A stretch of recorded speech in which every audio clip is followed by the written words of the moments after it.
O fim da escala 6 por 1 é um dos assuntos que tem aí ganhado mais relevância recentemente no cenário político, econômico e nas mídias sociais no geral.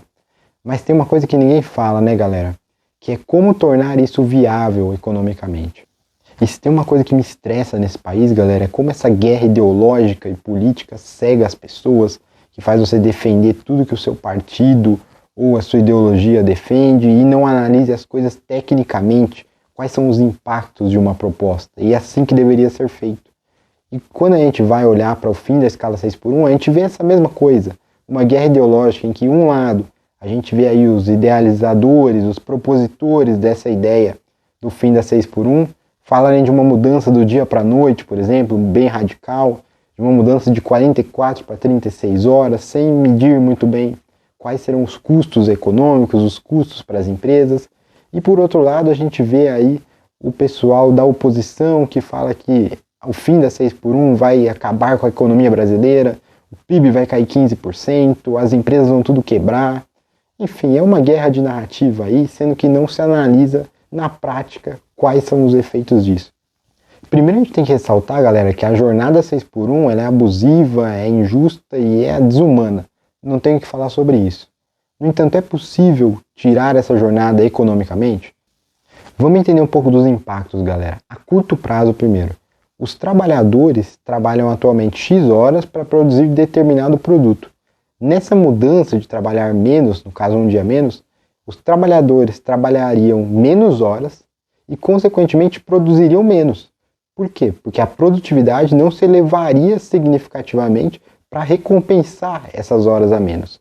Ah não, mas trabalhando 2 dias da semana a menos, realmente ganharia produtividade? Até ganharia, mas não seria suficiente, porque se você olhar aí o histórico de produtividade do Brasil, é péssimo e não por causa disso.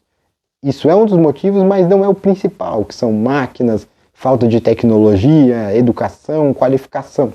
Não tem só a ver com essa mudança. Então a produtividade não seria suficiente para recompor aí essa perda. Além disso, nós teríamos aí os trabalhadores trabalhando menos com um salário igual. Ou seja, quais são os 2 pontos negativos aí? Você teria um custo maior do trabalhador, que trabalharia menos para ganhar a mesma coisa, e você teria também uma queda da produção. No caso, no âmbito geral, uma queda da produção do país. E uma possível terceira consequência seria um desemprego, já que se aumenta o custo do trabalhador, em vez das empresas contratarem mais, como está imaginando aí os idealizadores da proposta, as empresas poderiam demitir, para não ter que contratar mais pessoas, por exemplo, para turnos que faltavam, não vai abrir de sábado, não vai abrir um 6º dia aí da semana alguns negócios, então teria esse risco também. Então, como a gente dribla esses problemas a curto prazo? Primeiro que uma mudança gradual, lenta, de setor por setor, vendo o que é mais flexível primeiro, já pode amenizar bastante essa situação e os custos para as empresas. Assim seria possível ter uma adaptação melhor aí, empresas que já têm aí uma jornada, que tem, por exemplo, um trabalhador e outro trabalhador que faz revezamento de turno no sábado, já pode adaptar. E quem não tem, contratar mais funcionário, fazer um planejamento melhor. Então, quanto mais gradual for essa mudança, mais chance tem de se adaptar melhor à economia. E aí um segundo que poderia partir até da oposição seria, já que vai aumentar o custo das empresas, por que não o governo não dá uma contrapartida de, por exemplo, reduzir os impostos? Ou, por exemplo, reduzir alguns custos operacionais para as empresas, para balancear e equilibrar os custos das empresas. Isso seria um excelente incentivo, subsídio, para as empresas não perderem com isso. Então aqui jogando essas possibilidades são algumas formas de amenizar esse custo. Porque olhando a longo prazo agora, numa ótica totalmente de longo prazo, essa mudança do fim da 6 por 1, 2 dias de descanso, são totalmente benéficos e saudáveis para a economia. Não tem nem o que dizer, a estrutura de trabalho, a qualidade de vida do trabalhador vai se elevar significativamente. Por exemplo, o trabalhador vai ter mais bem-estar, saúde, tempo de lazer, e tudo isso vai gerar um ganho econômico a longo prazo consistente, um ganho de produtividade consistente. Terá mais tempo, por exemplo, para consumir, para gastar em outras atividades. É um ganho, de certa forma, imensurável. Então, por isso que é assim, uma coisa muito relevante você conseguir fazer com que tenham 2 dias de semana. E estruturalmente isso é muito mais benéfico para a economia do país.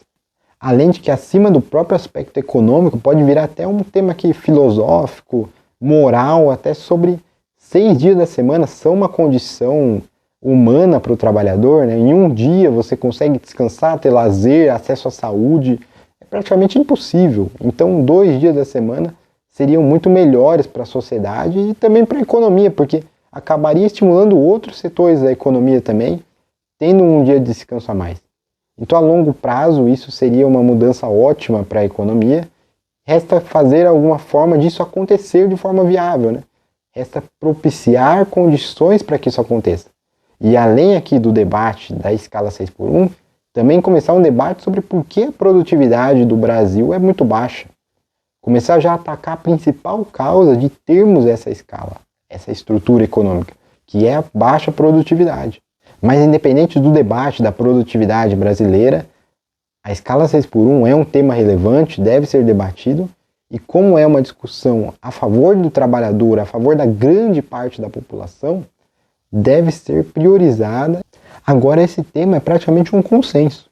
É um consenso que a escala 6x1 ela é negativa para o trabalhador. Ninguém gostaria ou gosta de trabalhar nessa escala. Então vale aqui dos políticos encontrarem uma forma viável, tanto econômica, tanto política, de alterar essa estrutura, criar uma condição para termos aí uma flexibilização maior, um regime melhor aí de mais descanso e mais qualidade de vida para a população. E mesmo se houver um custo econômico, e claro, ele deve ser amenizado e diminuído da melhor forma, é possível ainda aceitar aí um custo em prol de um benefício social gigantesco a longo prazo, e um benefício para a população toda. Agora só cabe os agentes políticos, a população cobrar para que isso saia do papel e se torne aí uma mudança em prol da sociedade, que terá impactos positivos a longo prazo e que cuidem para que não haja impactos muito negativos a curto prazo. É isso que deveria estar sendo debatido tecnicamente, os impactos, e não aí essa guerra ideológica e guerra política de só ser contra porque é de outra ideologia, de outro partido, que é essa coisa que faz as coisas não andarem aqui no Brasil. Já passou da hora, seja da oposição, dos propositores, de colocarem aí ideias mais concretas, de colocarem aí argumentos melhores, estudos que mostrem por que deveríamos mudar a escala e como prosseguir aí com essa pauta.